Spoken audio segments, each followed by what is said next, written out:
부끄러워하지 않는다라기보다는 너무 부끄럽죠, 사실은.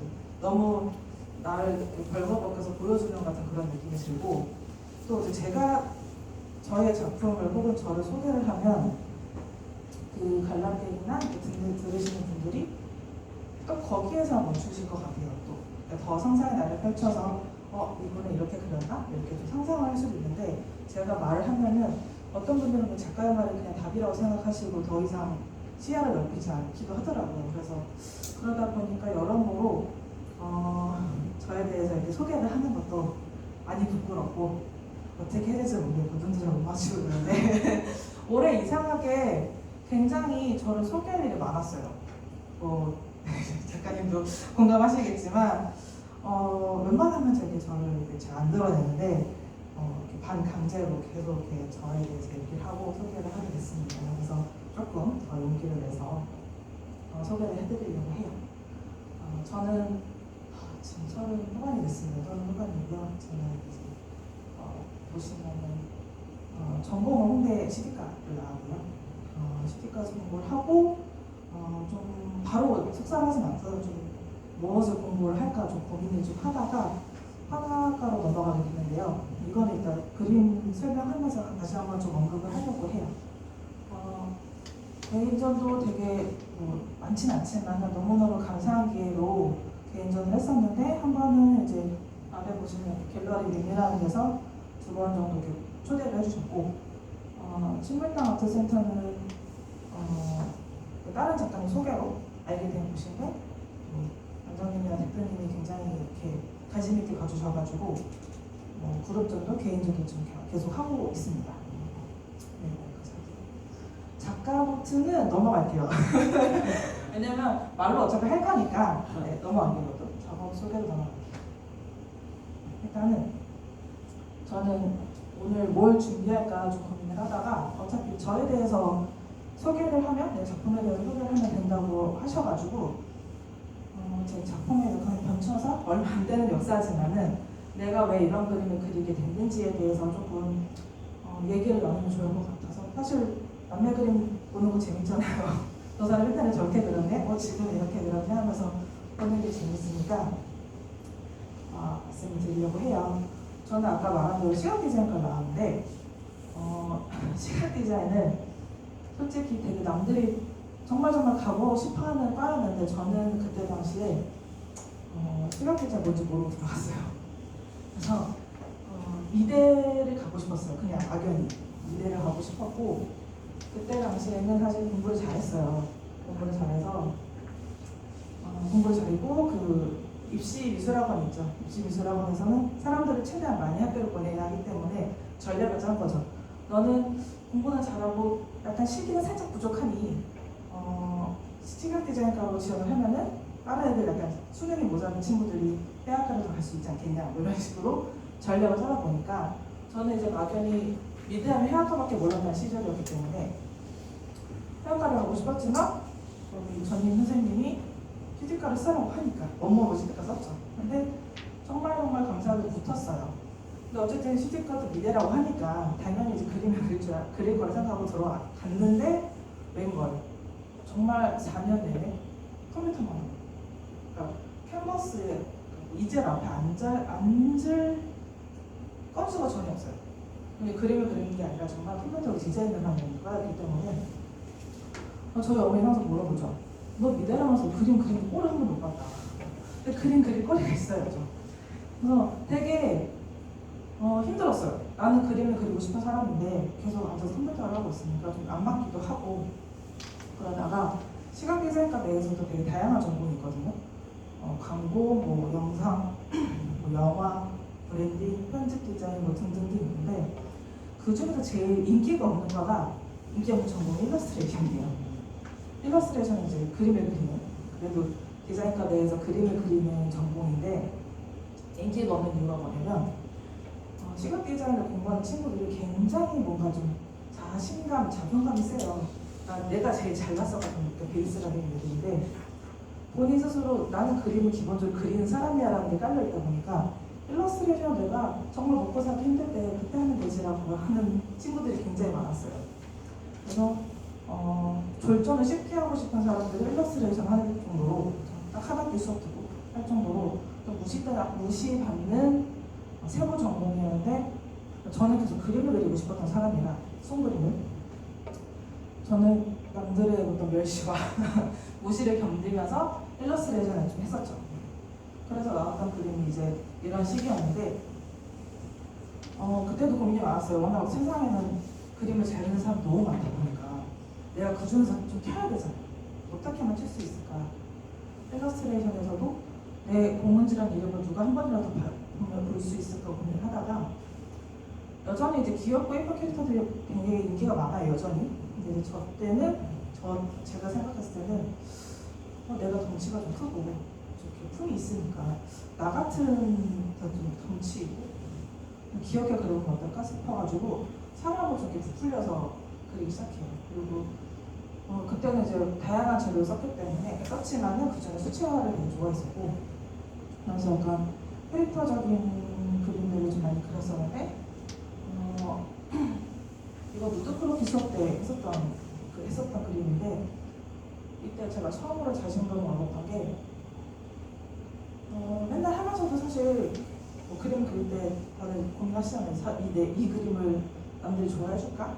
이런 고민을 하는데 그때 수업을 하면서 이렇게 그렸는데 남들은 막 진짜 사람같이 막 그리는데 저는 그렇게 그릴 자신이 없었고 이게 재밌게 보였더니 빨간 그림을 딱 보더니 생각보다 괜찮다. 나 이런 드로잉 나 사고 싶어라고 말씀하시는 거예요. 빨간 교수님. 근데 그 말을 듣고 되게 내가 틀리지 않았구나. 더 그릴 수 있겠다는 생각이 들면서 좀 자신감을 얻고 그림을 그리기 시작했죠. 그래서 아까 내가 좀 약간 뽀송뽀송 귀여웠다면은 좀 더 저는 이제 점점 그림 색이 세져요. 왜냐면 튀고 싶었거든요.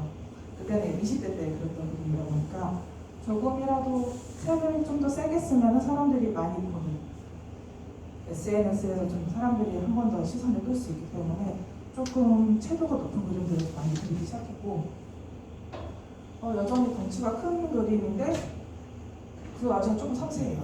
그러다 보니까 사람들이 좀 약간 관심 있고 재미있게 좀 봐줘가지고 계속 그림을 그리는데 계속 진화해서 사람을 그리는데 지금 보시면은 방금 앞에 그림도 그렇고 지금 그림도 그렇고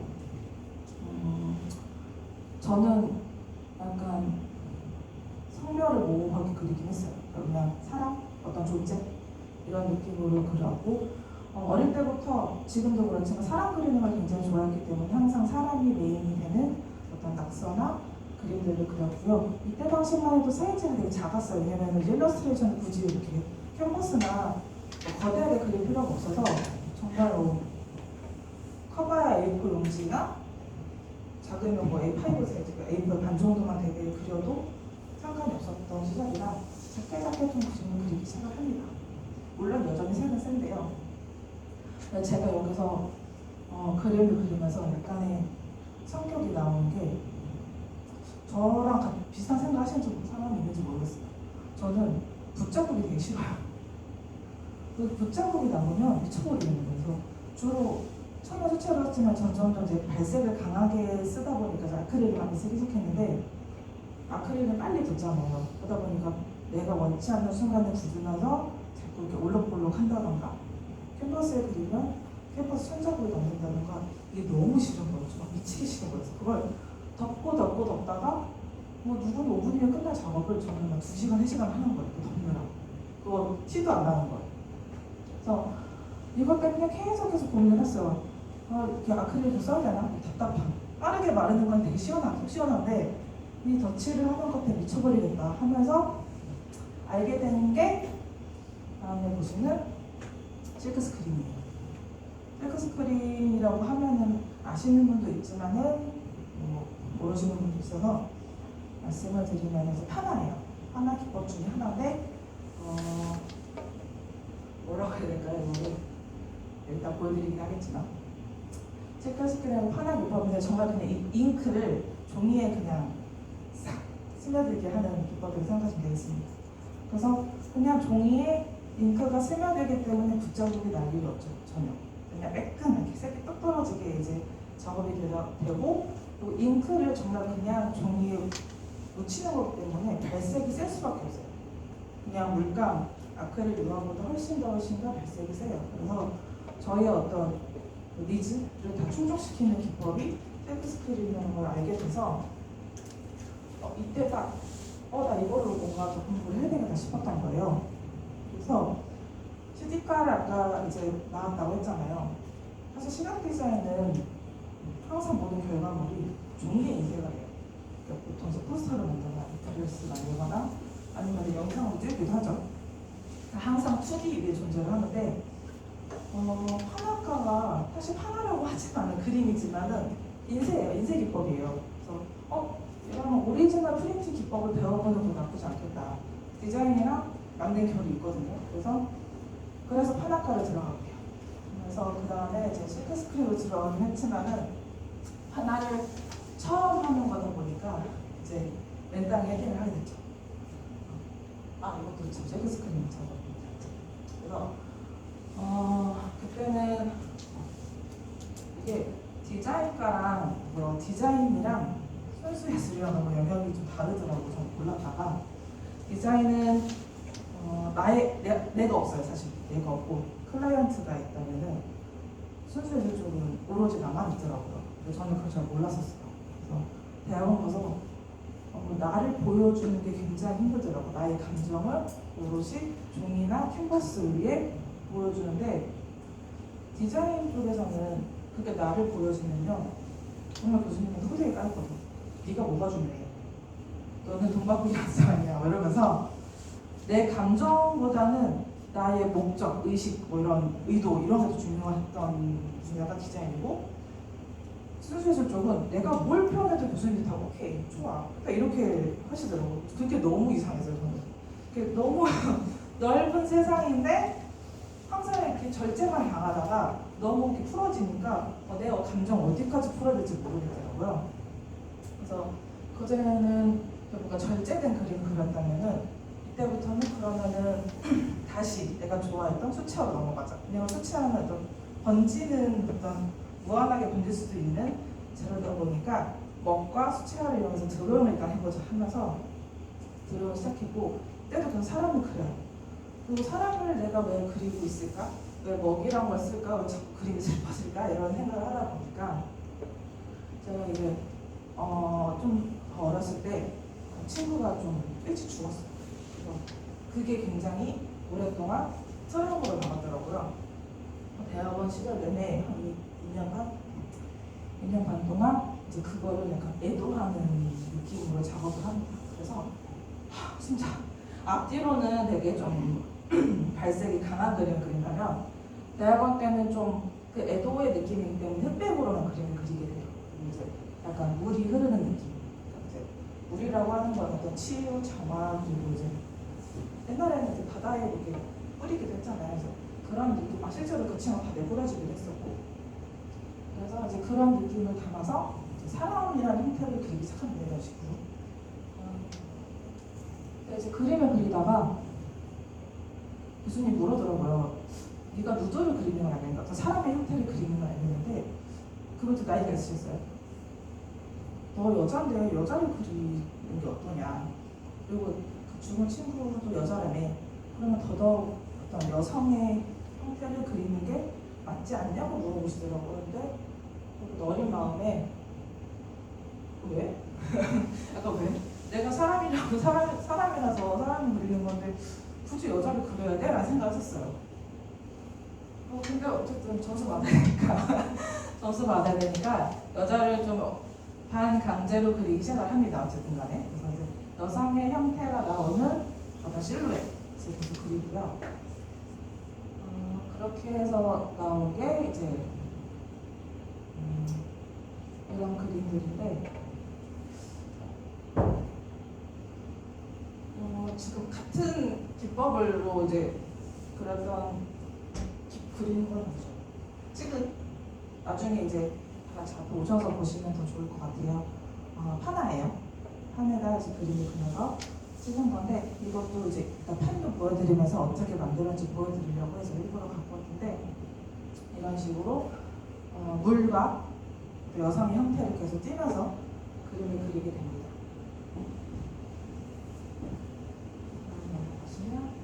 방금 거는 이제 좀 컬러였다면은 이거는 조금씩 기법이 달라요. 기법이 달라서 얘네는 흑백으로만 좀 찍기도 했고요.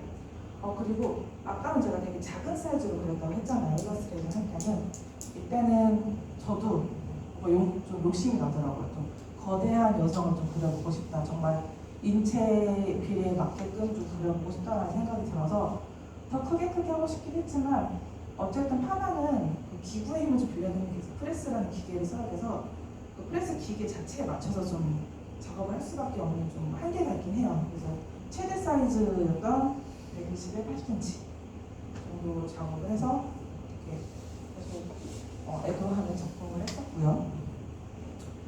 이거는 제가 이제 마지막 석청할 때쯤 그렸던 그림인데 이것도 판 보여드리면서 한 번 더 설명을 해드릴게요. 그래서 이렇게 애도 나름의 딱 석청까지 끝나니까 너무 신기해요. 그래서 10년을 괴롭혔던 저의 그런 슬픈 감정들이 어떻게 진짜 쫙 애들이 지워지더라고. 논문까지 다 쓰니까 내가 이래서 슬펐구나. 내가 이제 그리워하는 대상을 어떤 작품으로서 실현시키고 나니까 뭔가 그 슬픔이 좀 많이 해소가 됐어요.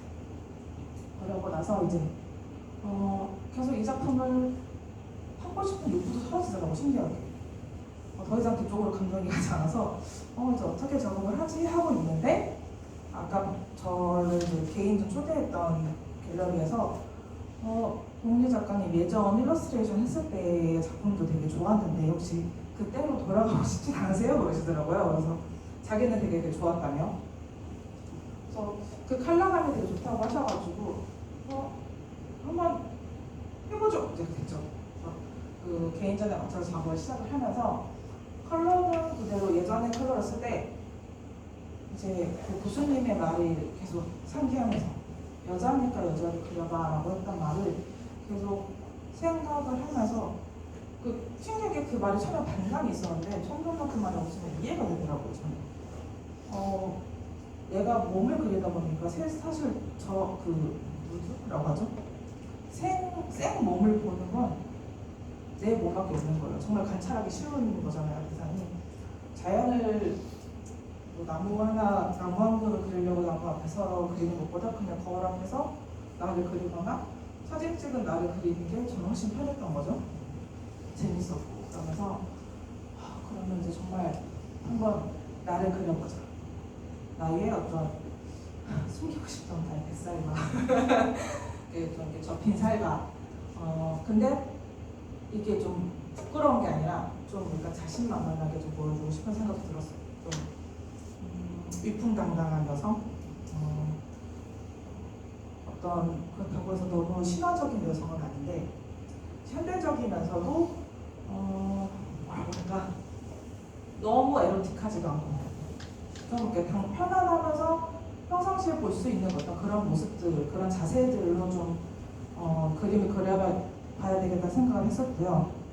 사실 신화 이런 거 되게 좋아하긴 하는데 이 그림을 처음에 그리면서 생각했던 거는 공기놀이하는 여자들이 그려보고 생각이 들었어요. 어렸을 때 이제 저는 여중여고를 나왔어가지고 항상 쉬는 시간마다 여자들은 공기놀이하는 고무줄놀이를 많이 했었거든요. 그러면서 그거를 좀 그림으로 멋있게 재해석하면 좋겠다 싶어서 이렇게 한번 그림을 그려봤었고요. 그 뒤로는 이제 더 좀 강렬한 여성들을 그리기 시작했는데 제가 생각했던 이건 너무 많이 얘기해서 약간 말하기 싫은데 이제 여성스럽다. 여성하다가 되게 그때 제가 이거 그릴 때만 많이 나온 단어였어요. 여성하다, 여성스럽다. 여성하다 무슨 뜻인지 모르겠는 거야. 아무리 들어도 뭔가 알겠는데 그거를 찾아봤어요. 여성스럽다 대체 뭐야? 여성하다가 뭐야? 하고 찾아봤더니 부드럽고 섬세하고 여리고 뭐 이러더라고요. 뭔가 알 것 같아요. 근데 나만 너무 반대되는 성질인 거예요. 나는 좀 그 여성스럽다에 좀 반대에 위치하는데 그럼 난 여성스럽지 않은 걸까? 라는 고민이 좀 생겼어요. 그걸 보면서 그럼 여성스럽다의 범위를 좀 확대하면 안 될까? 물론 나 혼자 한다고 해서 뭐가 해야 되는 건 아니지만 조금 그림으로서도 보여주고 싶다는 생각에 이런 사람도 여성스러울 수 있습니다. 나는 충분히 여성스러운 사람입니다 라는 걸 보여주고 싶어서 더 크고 강하고 좀 힘찬 동작들을 그리기 시작해요. 그래서 이렇게 좀 어쩌면 폭력적일 수도 있고요. 폭력적인 것처럼 보일 수도 있는데 실제로 행동을 하진 않아요. 그러니까 할 것 같은 자세. 네, 그러니까 에너지를 폭발하기 직전에 어떤 그런 자세들을 주로 그리고 있는데 색깔은 주로 검정, 흰색, 빨강을 쓰고 있습니다. 저한테 빨강을 좀 고민을 많이 했었는데 빨강은 저한테는 이제 뭐 강렬한 색인 건 당연한 거지만 뭐 열정, 더 피, 삶 여자들한테 이제 뗄래야 뗄 수 없는 이제 피 뭐 이런 것들을 다 나라고 생각이 드는 거예요. 이런 색깔 자체도. 그래서 이런 식으로 색깔을 아예 잡고서 작업을 하고 있고요. 아까 말했던 정말 이제 폭발할 어디가 튀어나가려고 한 자세라던가 가끔씩 내가 참 이거까지 그리다가 항상 왜 힘만 줘야 되지? 언제까지 강할 거야? 이런 생각이 들어서 뭔가 지치고 쓰러진 자세도 그리기 시작을 해요. 좀 흐트러진 모습도 뭔가 그래야 된다 생각했던 게 뭔가 여자는 항상 너무 여자 죄송하지만 여자는 항상 뭔가 밖에서 당당해야 되고 뭔가 여자로서 뭔가 너는 되게 조심해야 돼라던가 이런 얘기 들을 때마다 조금 저는 감각 있는 사람으로서 이렇게 늘어져 있는 모습 집에서만 보여줄 수 있는 모습들 같은 것도 그림으로 보여주면은 좋지 않을까? 라는 생각했었고 실제로 이거 전시를 했을 때 여성분들은 되게 많이 공감해 주시더라고요. 눈빛이 달라요. 근데 이제 남편이랑 이제 그 남친들이랑 오신 분들을 보면은 이제 남편들과 남친들은 어디가 될지 몰라 하면서 그러니까 제가 아무리 설명을 해도 그게 뭐야 약간 이런 느낌이고 그리고 굉장히 이제 여러 가지 나이가 드신 분들은 나이가 드신 특히 남성 작가님들은 이제 보시면 그림 좋네요. 근데 뒤에 꽃이라도 좀 그려주시면 이렇게 한다던가 아니면 자세를 좀 더 이렇게 꼬아서 이렇게 실제 그 보여주시면서 막 이렇게 하면 더 좋지 않을까라는 이제 조언 아닌 조언을 해주시는데 이제 앞에서는 예, 감사합니다 이렇게 듣고서는 이제 흘려보내죠. 흘려보내고 그래서 계속 이런 그림들을 그리고 있어요. 주로 실크 작업을 하고 있다가 계속 실크 작업을 하고 있다가 요새 들어서는 좀 하나의 한개 아닌 한 개도 있어요. 사실 하나라고 하면은 어떤 갤러리나 콜렉터들은 이게 잘못된 개념인데 원본의 복사본이라고 생각하세요. 워낙 그렇게 많이 팔았던 작가님들이 많으셔가지고 비싼 그림을 그대로 카피해서 하나로 찍어내는 공장들이 있긴 하거든요. 그것도 하나이긴 해요. 하나라고 할 수 있는데 그거는 이제 복사본이지 저는 복사본을 만든 사람은 아니거든요. 저는 이게 다 오리지널 하나예요. 제가 다 만들고 제가 몇 장 못 만들어요. 너무 힘들어서. 그래서 뭐 만화에 3-4장 정도 찍는데 제 판화 작품 보고 이거 원본이 어디 있어요? 물어보시는 분들도 있어요. 실제로. 이게 원본이에요? 그러면 약간 갸웃하시러 가시거나 판화라고 하면은 이거 인쇄한 거잖아요. 이러면서 안 사시는 분도 있어요. 그림 되게 좋은데 인쇄한 거니까 안 살래요 이러시는데 그러면 나는 어떻게 팔아야 되나 이런 고민을 많이 하고요. 그리고 이제 오래된 나쁜 습관인데 일단 이제 교수님들부터 좀 판화에 좀 대가이신 분들이 판화라고 싸게 그림을 하세요. 자기 오리지널 판화인데도 불구하고 싸게 팔다 보니까 내가 감히 내 교수님보다 내 그림을 비싸게 팔 수 없다 보니까 자꾸 가격을 낮춰요. 그러면 정말 그 나이 드신 교수님 낮게 팔지, 그 밑에 새끼 교수님 낮게 팔지, 학생들 낮게 팔지. 그러면 저는 팔 수 있는 금액이 없어요. 크기 이게 크고 너무 힘든데 팔려면은 가격을 낮추다 보니까 갤러리에서도 작가님 그림 너무 싸요. 근데 제가 어떻게 올리기도 되게 애매하고 싸서 못 팔게 돼요. 갤러리에서 뭐 이런 얘기도 있고 고민을 되게 많이 했었고요. 실제로 어떤 컬렉터분은 저는 판화라서 안 사요라고 말하신 분이 있었어요. 그것도 왜 안 사시는지 모르겠지만은 그러니까 그런 고민들이 굉장히 많았고 원화란 말이 되게 이상한데 이제 실제로 붓으로 그린 그림을 좀 그려달라고 하시는 분들이 계셔서 그러면 내가 굳이 꼭 하나를 고집하지 않아도 된다면은 이렇게 아크릴로 작품을 하자 싶어서 아크릴 하도 지금 같이 병행을 하고 있습니다. 그래서 아까 말한 이렇게 늘어져 있는 자세도 같이 계속 그리고 있고요. 이건 약간 다른 방식인데 아까 그 빨강은 놓지 않아요. 그 붉은색은 왜 놓지 않냐면 아까 말한 대로 이제 피, 생명, 삶 나의 몸에는 계속 뭔가 흐르고 있고 실제로 돌고 있고 이게 나의 생명력을 보이는 생각을 해서 사람을 그릴 때도 좀 단순하게 그리지만은 그 안에서 자꾸 이제 번져가는 생명력을 보여주기 위해서 좀 번지는 듯한 느낌을 그리고 있고요. 이거는 가끔 일러스트레이션 그릴 때 제가 생각날 때 좀 가끔씩 나오는 그림 스타일이긴 해요. 좀 이렇게 뭉개져서 그리는데 좀 되게 평상시와 다르게 떡칠하면서 그려요. 되게 좀 섞어가면서 그리는데 뭔가 더 생명력을 응축시키는 그런 느낌이 들어서 빨간색이랑 검정색을 막 섞어가지고 그리거든요. 그래서 이런 좀 단순한 형태의 그림을 그리고도 있습니다. 그리고 제가 정말 좀 풀어주고 싶을 때, 정말 힘을 빼고 싶을 때는 빨간색과 좀 다른 노란색을 좀 쓰기도 하거든요. 정말 도르임으로만 표현을 해서 검정, 노랑 섞어서 작업도 하고 있습니다. 끝이네요. 네. 그 질의응답은 따로 받기로 하고요. 지금 우리 그 공은지 작가가 아시는 것처럼 이제 아기를 가져서 사실은 좀 쉬고 해야 되는데 기꺼이 좀 와주셔서 그래서 오늘 거의 한 40여 분 작품 세계를 얘기해 주신 공은지 작가께 다시 한번 박수를 드립니다. 이 포인트가 없어서 앉아서 좀 잠깐 나와주세요.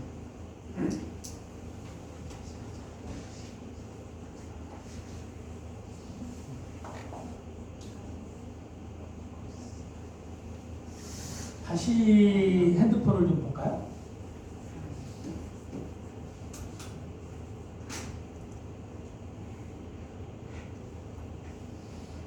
공은지 작가께 궁금한 게 있다면 적어주시면 좋겠습니다.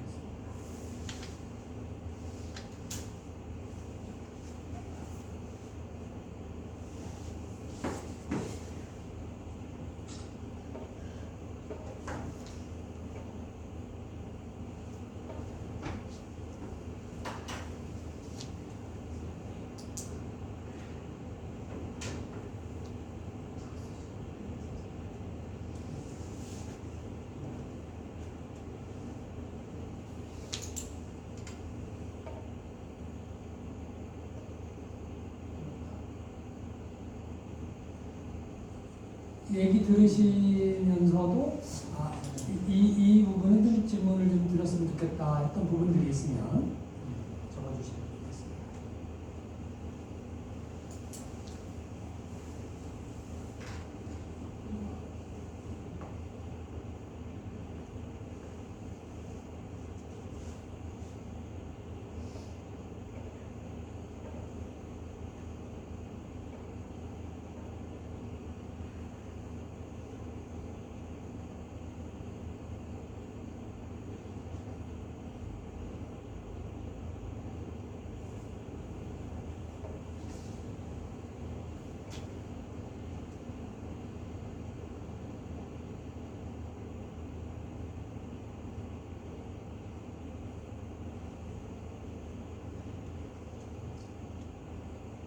빨간색은 늘 똑같은 색으로만 쓰시는지 채도나 농도를 다양하게 하시는지 궁금합니다.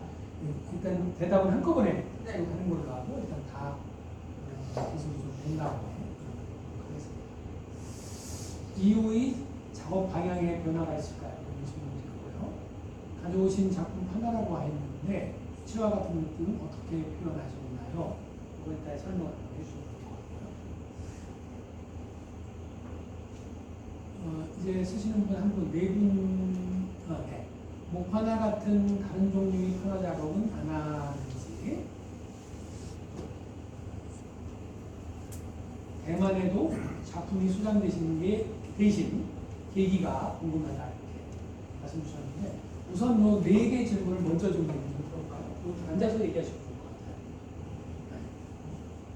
네, 일단은 아래 질문부터 답을 해드린다면, 네, 빨간색은 늘 똑같은 색을 쓰고 있습니다. 어쩌다 보니 이제 그렇게 되는데, 사실 그 파나 잉크가 다양하지가 않아요. 그 수입돼 저희 거의 한국에서 만든 잉크가 일단 없어서 다 수입제를 쓰고 있는데 수입품도 종류가 많지 않아요.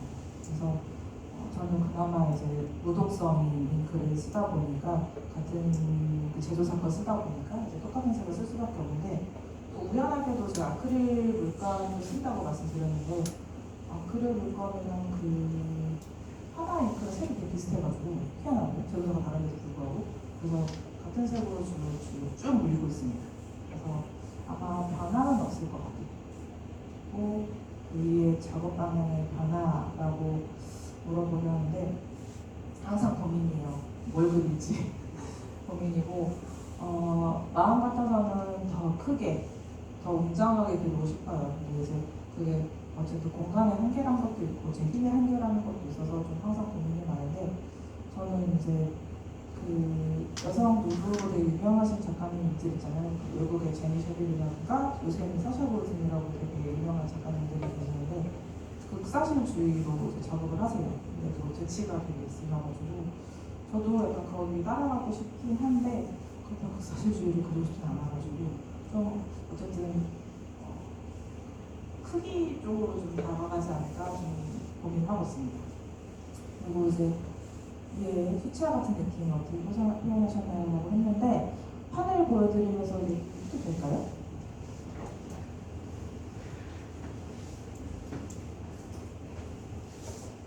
그 파나 기법은 되게 다양해요. 되게 생각보다 우리가 파나 하면요, 어릴 때 우리 했던 고급 파나 혹은 모 파나밖에 생각을 많이 못 하시는데 실제로 공부를 하면은 이제 모파나랑 고파나 거의 안 하고요. 동파나 많이 합니다. 동파나를 직접 새기거나 뭘 하는데 동판도 워낙 무겁고 가격이 있다 보니까 그걸 대체해서 아크릴판을 쓰기도 해요.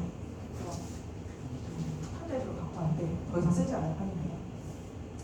아크릴판을 이렇게 이제 그 미들이라고 해서 판은 도구가 따로 있어요. 판은 도구가 있어서 이런 굵은 선 같은 경우는 미들이 판인 거고요.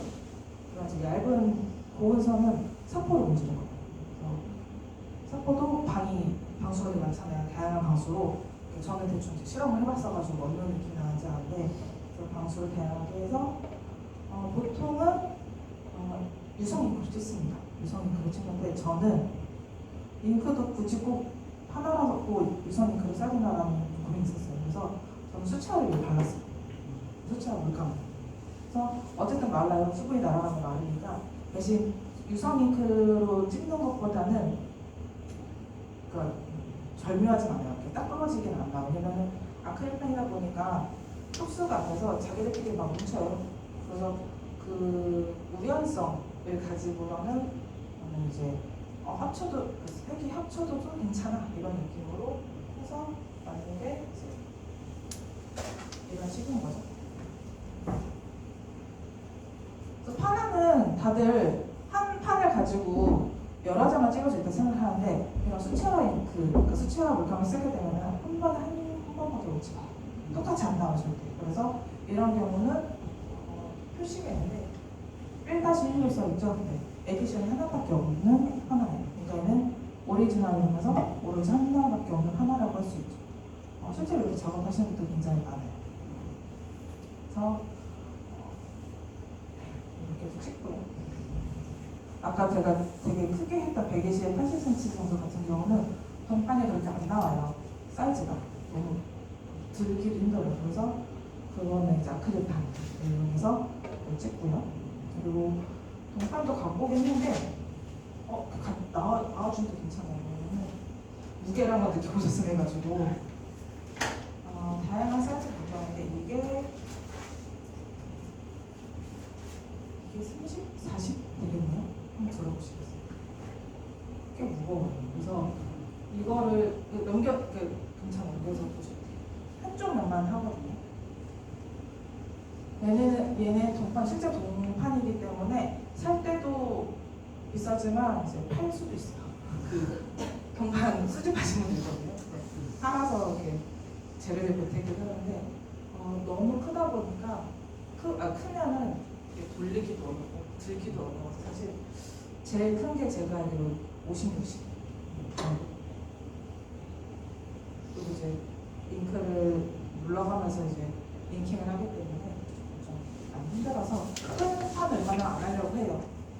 한 판 찍는데 커지면은 그 잉크 바르는 데만 거의 1시간 써요. 그래서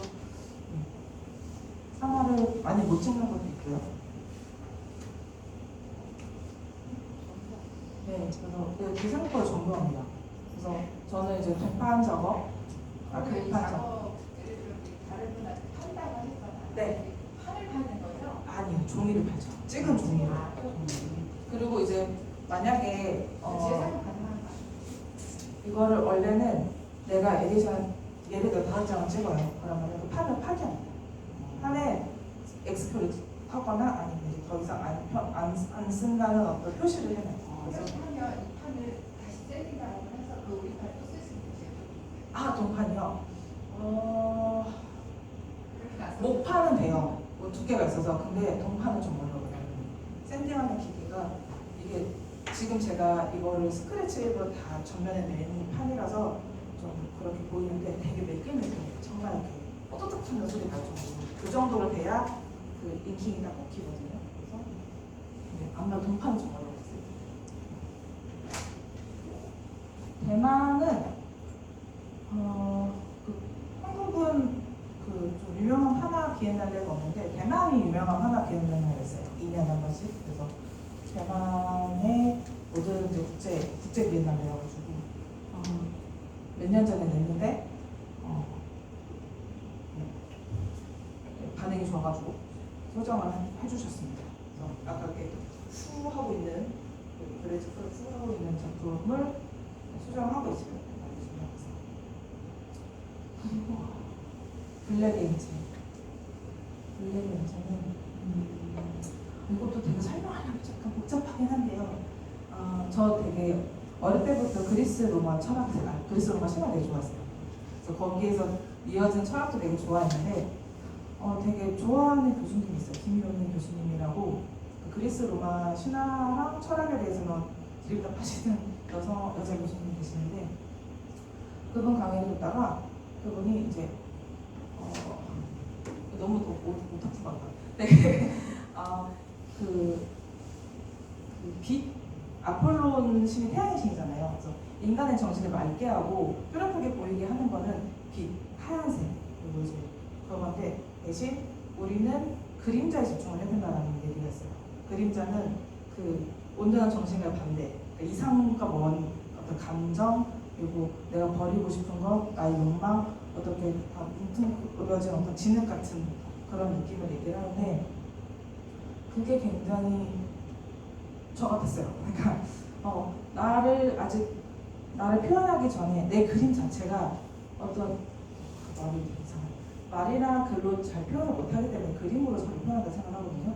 이 그림 자체가 나라고 생각하다 보니까 그럼 나는 하얀색 사람이 아니라 내 그림자인 사람이 되고 싶다는 생각을 했어요. 내 그림자는 항상 우리가 그냥 까맣게 그리잖아요. 그래서 그 모든 어떤 감정이 일그러지고 뭉쳐있는 게 이제 검은색 형태가 된 거죠. 검은색의 흑인이 아니라 정말 그림자로서의 존재하고 있는 모든 색깔이 합쳐져 버린 존재를 그리다 보니까 검은색이 됐습니다. 마이크를 갖고 계시는 김에 추가적인 질문이 있거나 답변을 들으면서 다시 의문이 생긴 게 있으면 추가 질문 해주시죠. 잠깐 하나 더 설명드릴게요. 많이 갖고 왔으면 보여드려야지. 이번에 실크 스크린 작품을 원화를 갖고 왔는데요. 하나는 특히 실크 스크린은 색마다 판이 따로따로 있더라고요. 그래서 지금 보시면은 색깔이 여러 개 있는데 예를 들어 빨간색 판 따로, 파란색 판 따로, 노란색 판 따로 이렇게 따로따로 판을 만들어서 저렇게 겹치는 거거든요. 하나씩 하나씩 찌그러져 쌓아 올리는 게 실크스크린인데 지금 보시면 정확히 저는 3개의 판을만 이용을 했어요. 근데 색은 5개 정도 보일 거예요. 왜냐면 3개 겹치면서 생기는 색도 제가 이제 계산을 해서 그림을 그렸거든요. 그래서 이 흰색은 그냥 이 색이라고 한다면 이 검정 부분, 어두운 부분은 노란색, 파란색, 초록색, 노란색, 파란색, 빨간색이 겹쳤을 때 나오는 색깔. 그러니까 좀 또 어떤 분들은 이것까지도 판을 만드는데 좀 약간 영리하게 하고 싶어가지고 겹치는 것까지 생각을 해서 작업을 했었고요. 그래서 이거는 보통 셀프 스크린 3도짜리 제품이다라고 얘기하고요.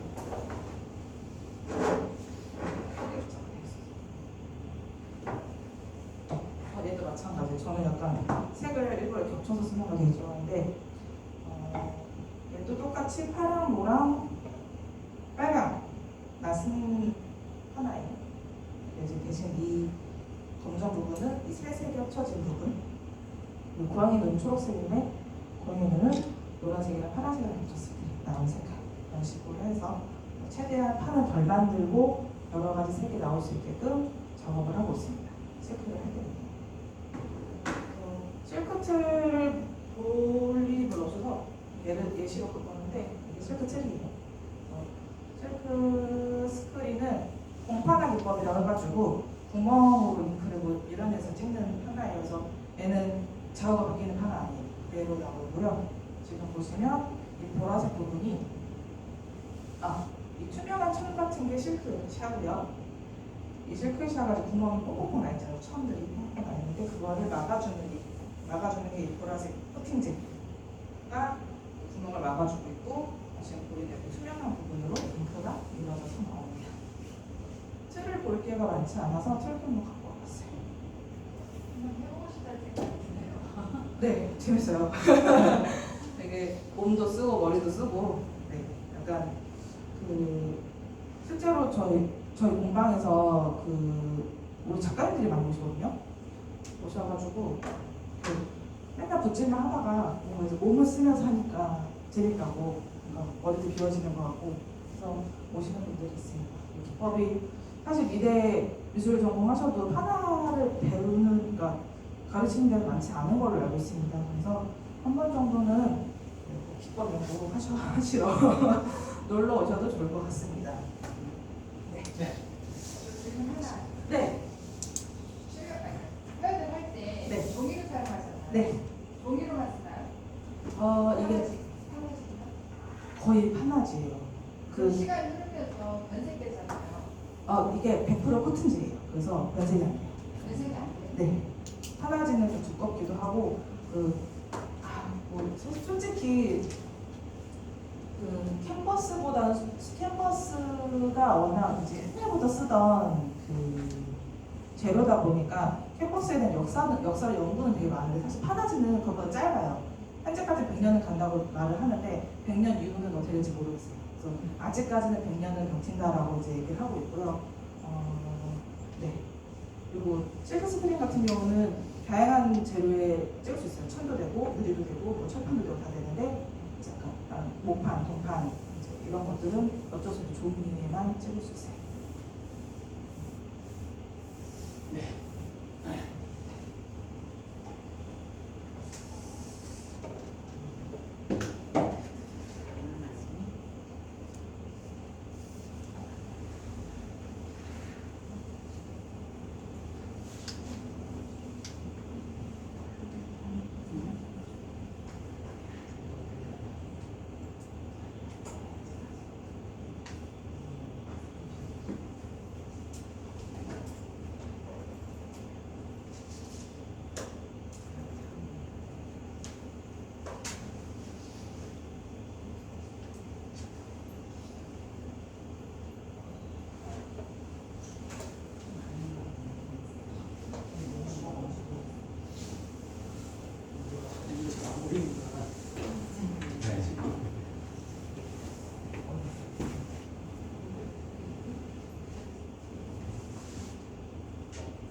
이런 작품은 보셨죠? 보신 기억이 나죠? 우리 아무래도 공은지 작가님이 제일 잘하실 것 같은데 나중에 한번 다시 보기로 할게요. 내가 지금 말을 안 했네요.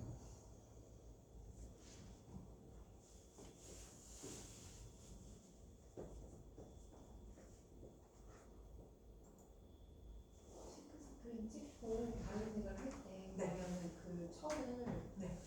조금 물감이 조금이라도 남아있을 수 있잖아요. 네. 그러면 그거 비누를 이렇게 씻나요? 저건 세척이 가능해요. 그래서 물로 싹 씻어내고 그다음에 내가 색깔 바꾸고 싶으면 맛이 가버렸네. 여기 다시 찍고 그러면 그걸 또 말리고 또 하면 시간이 굉장히 오래 걸리네요. 네, 다 모든 게 이제 말라야 해서 저희 같은 경우는 일부러 온풍기 같은 거 쓰죠. 선풍기 같은 기로 그래서 바람해서 빨리 마르게끔 종이도 말라야 되고 틀도 말라야 돼요. 말씀 나누고 계세요?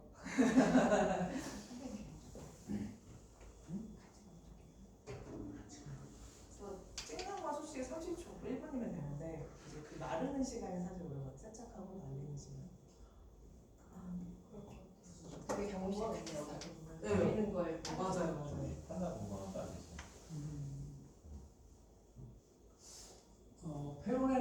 페르난도 보테로라고 하는 작가의 글입니다. 어쩌면은 공은지 작가님이 그리려고 했던 것들을 같이 표현하는 작가지 않을까 싶어서 제가 한번 가지고 왔어요. 사실 우리가 고정관념을 깬다는 게 쉽지 않은데 미에 대한 관점이나 이런 것이 아주 이분 작품 중에 가장 비교 잘할 수 있는 게 그 다빈치의 모나리자를 패러디한 작품인데요. 극명하게 좀 차이가 나죠, 그죠?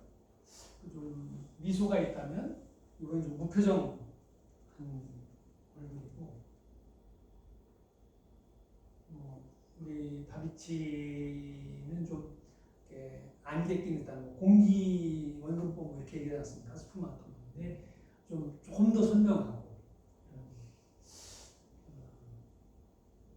하나를 좀 더 볼게요. 이분 작품은 아니에요. 새로 다른 분 작품인데 루시안 프로이드라는 작가의 작품인데요. 거의 같은 얘기를 좀 하고 있는 그분인 것 같습니다. 이분이 이분이 누구냐면 이제 틸리라는 분인데 틸리의 초상화인데 2008년 5월달에 뉴욕 크리스티 경매에서 이 작품이 판매를 됐거든요. 얼마에 됐을까요? 이 95년 작품이거든요.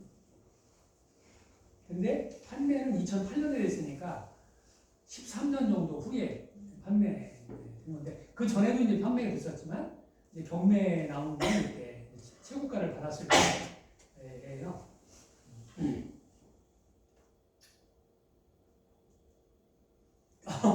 짐작도 못 해봐요.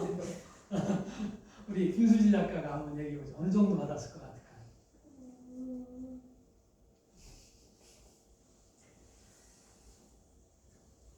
많이 받았겠죠. 많이의 기준.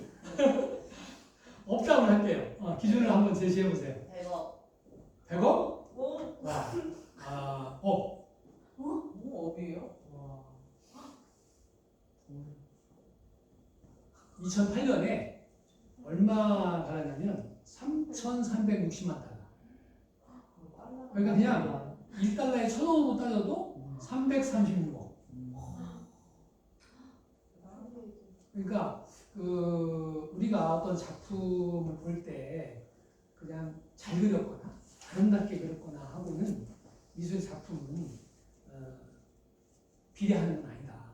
그런 생각을 좀 하면서 좀 우리 공은지 작가님이 이렇게 그려나가는 그 작품 세계가 좀 너무 좋더라고요. 그래서 아까 저도 한 점을 좀 이렇게 제가 집에다 갖다 놓고 제 책상 위에다 놓고 늘 보거든요.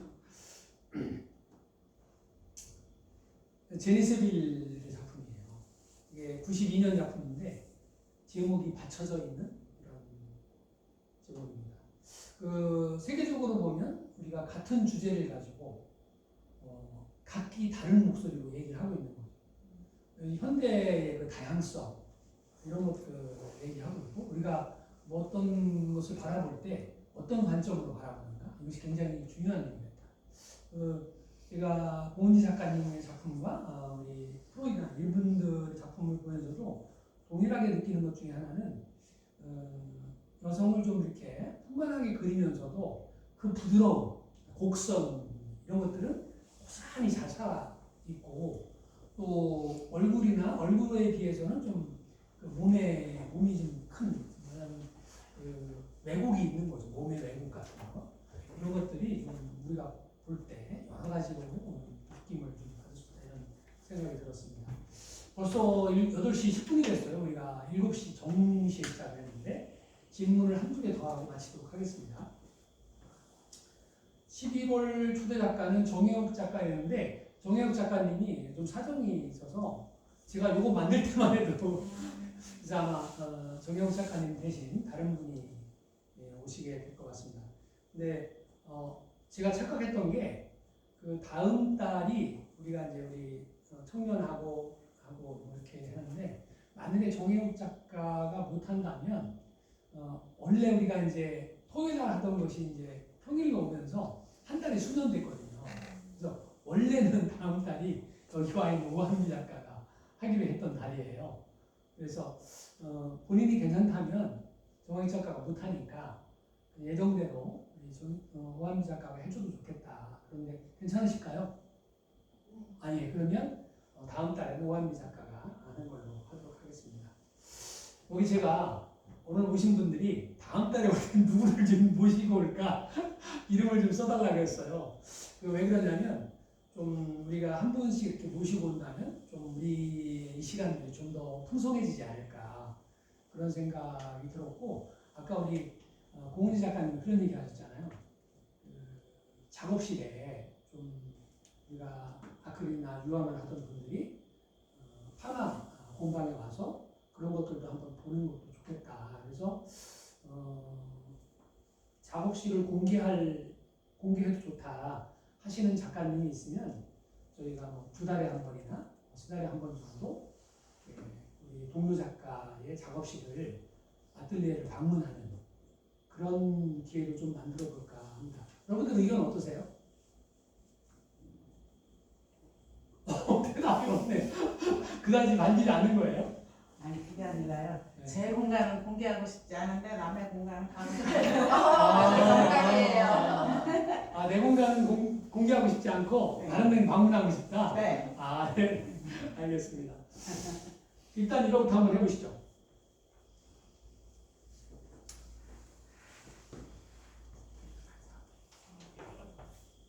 넘어갔다가 다시 와야 되겠구나. 됐네요. 그죠? 됐습니다.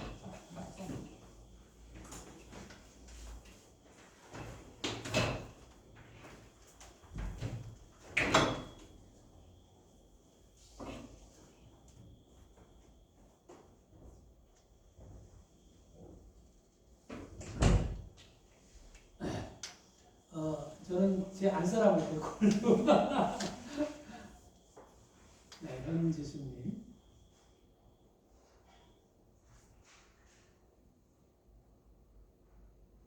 한지수님. 네, 좋습니다. 이건 강제는 아니니까, 아니면은 이렇게 기록 안 하셔도 돼요.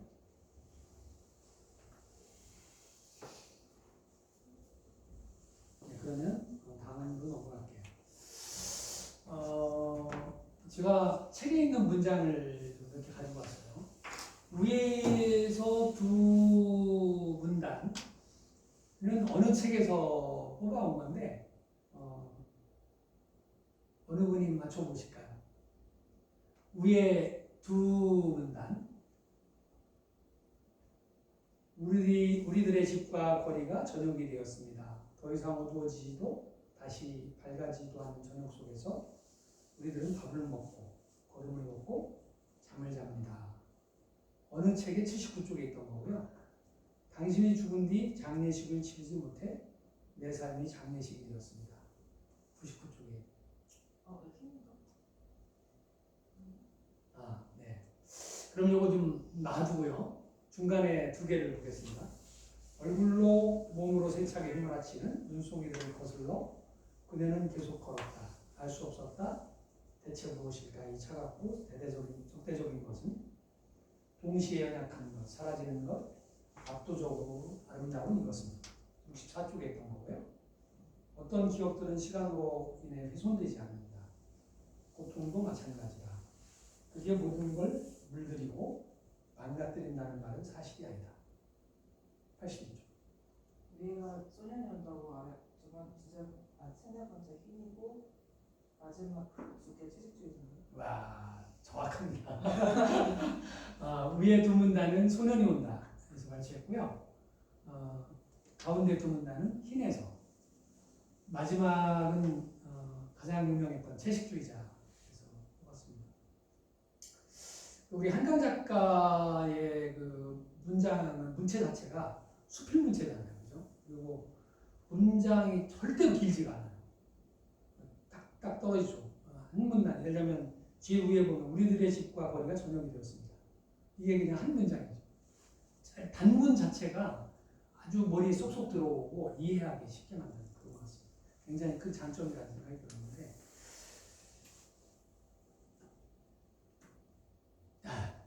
오늘 보통 한 1시간 반 정도 이렇게 소요되는데 역시 비슷하게 소요된 것 같습니다.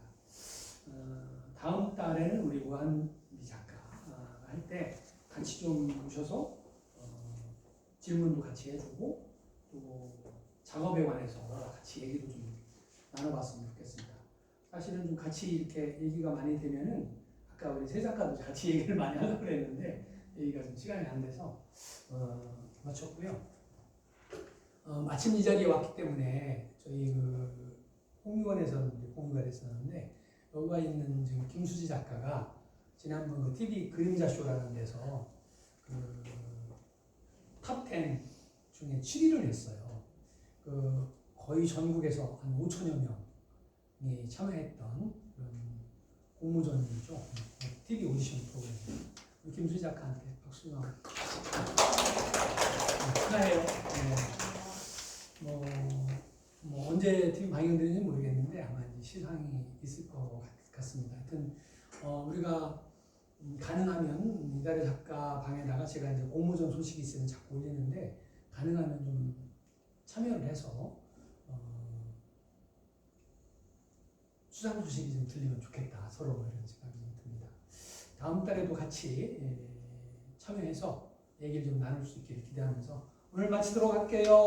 수고하셨습니다.